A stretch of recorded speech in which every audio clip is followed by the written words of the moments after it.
علماء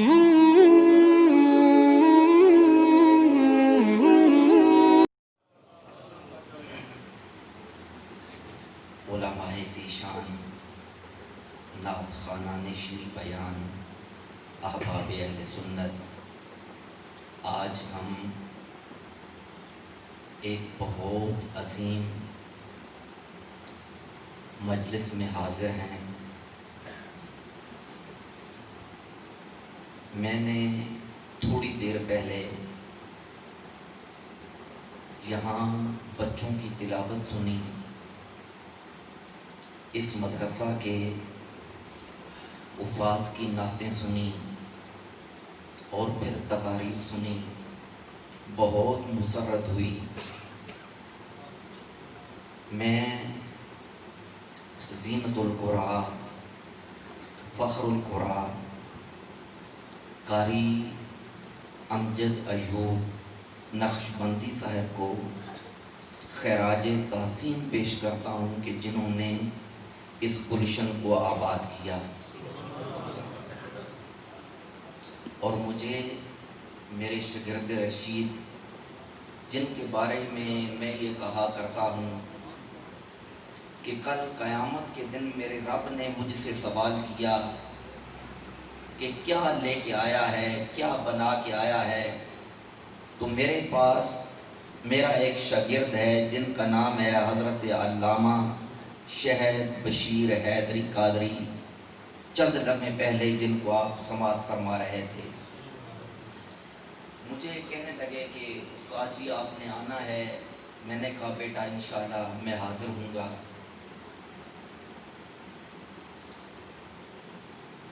میں مسجد اور ادارے کی انتظامیہ کو خراج تحسین پیش کرتا ہوں کہ جنہوں نے اس گلشن کو آباد کیا ہوا ہے۔ تھوڑی گفتگو کروں گا اور آپ نے دو کام کرنے ہیں۔ یہ علماء جو محراب و منبر کے وارث ہیں، ان کے چہروں کی زیارت عبادت ہے، ان کے چہروں کی زیارت بھی فرمانی ہے، اور مجھ ناچیز جو نوکری پیش کروں گا اس پر بھی توجہ فرمانا ہے۔ جبکہ میں نے جو چند باتیں عرض کرنی ہیں میں آغاز میں وہ عرض کیے دیتا ہوں۔ قرآن مجید کے حفاظ کی شان کو بیان کرنا ہے، ان کے والدین کی عظمت کو بیان کرنا ہے، پھر جو اداروں کے ساتھ تعاون کرتے ہیں ان کی عظمت کو بیان کرنا ہے۔ اگر وقت نے ساتھ دیا تو کچھ کلمات صاحب قرآن کی شان میں بھی عرض کرنے ہیں۔ جبکہ یہ کائنات بنی ہے، انسان بہتر سے بہتر کی تلاش میں ہے، اس کا رنگ کوئی ہو، نسل کوئی ہو، کلچر کوئی ہو، مذہب کوئی ہو، عقیدہ کوئی ہو، نظریہ کوئی ہو، سوچ کوئی ہو، فکر کوئی ہو، شعور کوئی ہو، لیکن وہ اپنے آپ کو بہتر سے بہتر تر کرنے کی کوشش کرتا ہے۔ میں یہ گزارش کرنا چاہوں گا، آپ کو سمجھ آ رہی ہے؟ حضرات ذی احتشام، انسان بہتر سے بہتر کی کوشش کرتا ہے کہ میں بہتر ہو جاؤں، میں بہتر ہو جاؤں، اور انسان عقل کل نہیں، انسان کی عقل ناقص ہے۔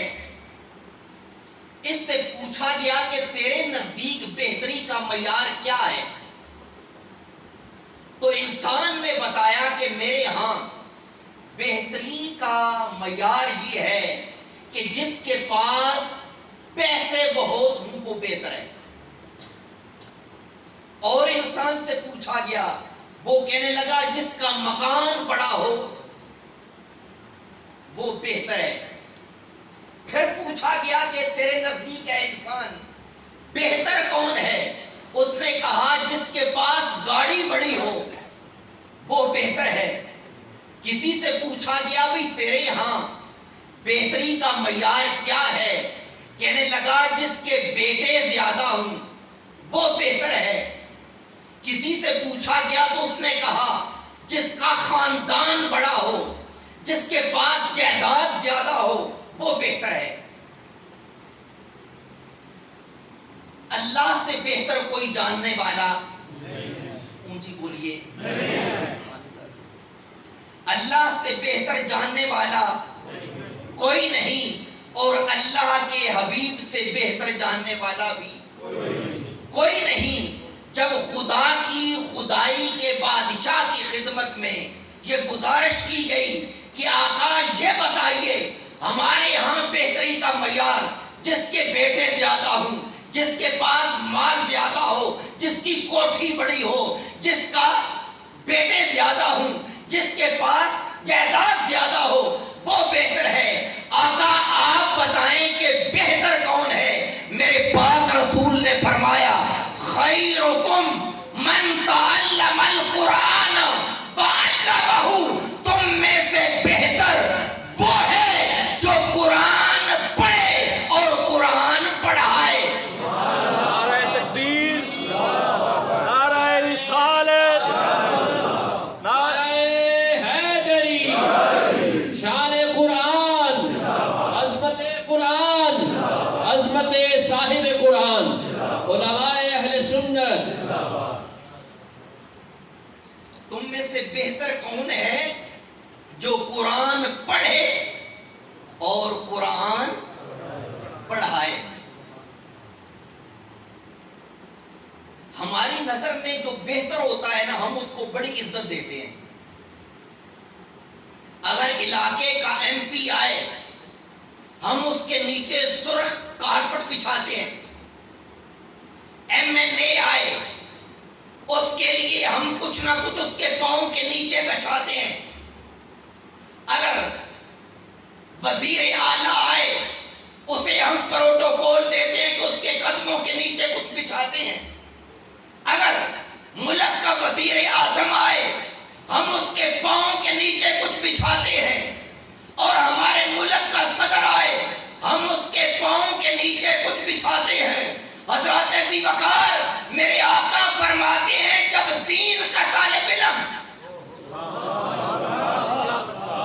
جب قرآن پڑھنے والا گھر سے نکلتا ہے اللہ کہتا ہے میری محبوب کی امت کا حافظ، میری امت کا، میرے محبوب کی امت کا عالم بننے والا وہ گھر سے نکلا ہے، اے معصوم فرشتوں اپنے نورانی پر اس کے پیروں کے نیچے بچھا دو۔ اس کے پاؤں کے بولیے، اس کے پاؤں کے نیچے بچھا دو۔ میں ویسے ذاتی طور پہ اس طبیعت کا حامل ہوں کہ سوداگری نہیں، یہ عبادت خدا کی ہے۔ اے بلحوث جزا کی تمنا بھی چھوڑ دے۔ ہونا تو یہ چاہیے کہ رابعہ بصریہ ایک دن ایک ہاتھ میں آگ لیے، ایک ہاتھ میں پانی لیے وہ جا رہی تھی، کسی نے پوچھا کہ اے سیدہ رابعہ یہ ایک ہاتھ میں پانی ہے، ایک ہاتھ میں آگ ہے، آپ کدھر جا رہی ہیں؟ آپ نے فرمایا میں اس آگ سے اللہ کی جہنم جلانے جا رہی ہوں، اور اس پانی سے میں اللہ کی دوزخ بجھانے جا رہی ہوں کہ جو بھی عبادت کرے وہ جہنم کے خوف کی وجہ سے نہیں یا جنت کی طلب کی وجہ سے نہیں، جو اللہ کی عبادت کرے وہ اللہ کی رضا کے لیے کرے۔ لیکن ہم پھر بھی بندے ہیں، ہماری سوچیں ہیں کہ ہم یہ کریں گے تو ہمیں ملے گا کیا؟ قسم ہے رب کعبہ کی، بیٹا ہو موچیوں کا، بیٹا ہو ترخانوں کا، بیٹا ہو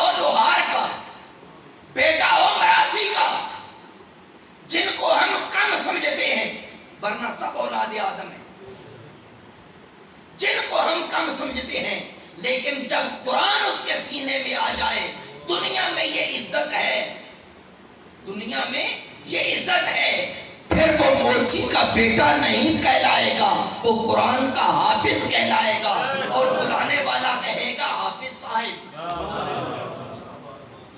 چودھری ہے، چیمہ ہے، چٹھا ہے، بھنڈر ہے، جتنی بھی بڑی بڑی ذاتیں ہیں، جب وہ مصلی پہ قرآن کا حافظ آئے گا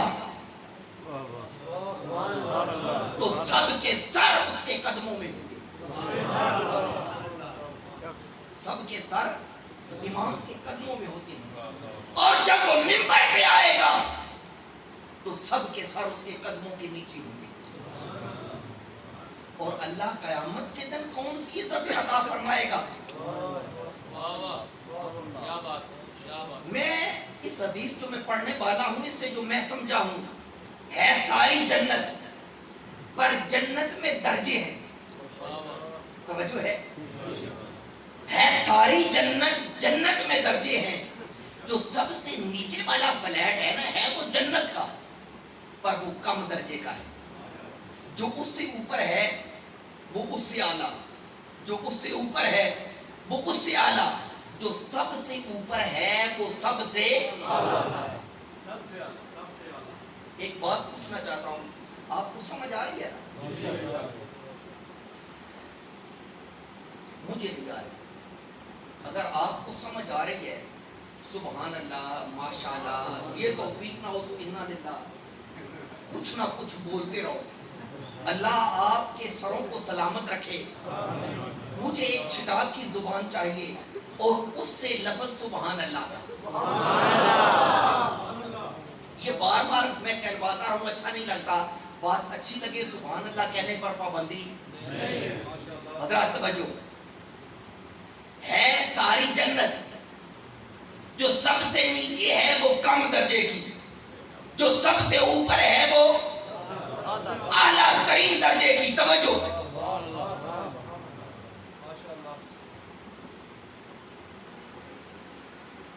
قیامت کے دن نمازیوں کے لیے جو فلیٹ مختص ہے وہ اس سے اوپر نہیں جا سکتے، جو روزے دار کے لیے ہے وہ اس سے اوپر، حاجی والا فلیٹ، حاجیوں والا فلیٹ اس سے اوپر، زکاتیوں والا فلیٹ اس سے اوپر، نمازیوں کے لیے فلیٹ مختص، روزے داروں کے لیے فلیٹ مختص، حاجیوں کے لیے فلیٹ مختص، زکاتیوں کے لیے فلیٹ مختص، لیکن جب قرآن کے حافظوں کی جماعت آئے گی، یقالو لصاحب القرآن اقرا،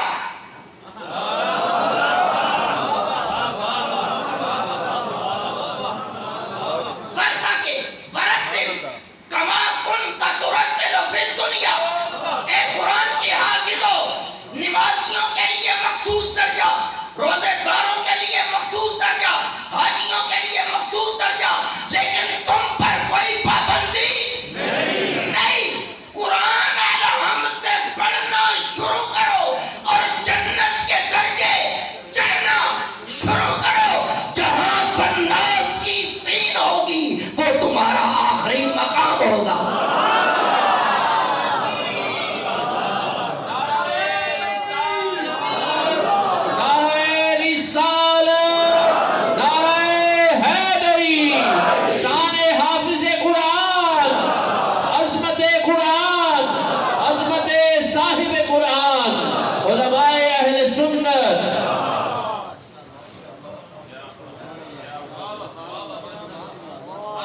یہ قرآن کے حافظ کو قیامت کے دن عزت ملے گی، لیکن وہ خوش نصیب لوگ جو صبح اذان فجر کے ساتھ کہتے ہیں بیٹا اٹھو، تمہاری کلاس کا ٹائم ہو گیا ہے، بیٹا اٹھو، پھر ناز برداریاں، ناشتہ، باپ خون پسینے کی کمائی لگاتا ہے، ماں خدمت کا حق ادا کرتی ہے، رب ان کو بھی معروم نہیں کرے گا۔ قیامت کا مجمع ہوگا، ایک بندہ میدان معاشر میں آئے گا، اس کو عزت و کرامت کا تاج پہنایا جائے گا، اتنی عزت و حدیث کے الفاظ ہیں ضوءہ احسن من ضوء الشمس، سورج کی روشنی اس کے سامنے ماند پڑ جائے گی. نبی ورطہ حیرت میں ہوں گے کہ یہ نبی نہیں اور اتنی عزت. صدیق حیران ہوں گے یہ صدیق نہیں اور اتنا مرتبہ. شہید کہیں گے یہ شہید نہیں اور اتنی توقیر. ولی کہیں گے یہ ولی نہیں اور اتنی عظمت. دوسرا اعلان ہوگا یہ وہ ہے جس کا اپنا کوئی ذاتی عمل نہیں.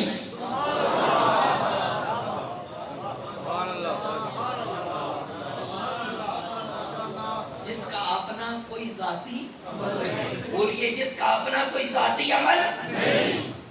پوچھا جائے گا یہ کون ہے تو بتایا جائے گا یہ وہ خوش نصیب ہے کہ جس کا بیٹا قرآن کا حافظ ہے.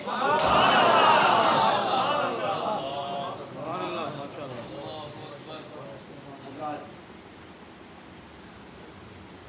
ایک بات کہنا چاہوں گا، اس حدیث میں جو الفاظ ہیں نا انہوں نے ہماری بڑی رہنمائی کی ہے. ہر حافظ کے والدین کو یہ رتبہ نہیں ملے گا. کس حافظ کے ماں اور باپ کو یہ مرتبہ ملے گا؟ حدیث میں ہے کہ جو قرآن پڑھے اور اس پر عمل کرے. میں نے پہلی حدیث پڑھی ہے نا کہ قرآن کا حافظ یا دینی طالب علم جب نکلتا ہے اس کے نیچے فرشتے اپنے نورانی پر بچھاتے ہیں اور حفاظ کی بھی ذمہ داری ہے کہ ان پروں کو گندا نہ کریں. ان کا اٹھنا بیٹھنا چلنا پھرنا سونا جاگنا وہ عام بندوں کی طرح نہیں ہونا چاہیے جس طرح رب نے انہیں قرآن دیا ہے. ان کے دل میں بھی قرآن کی عظمت ہونی چاہیے.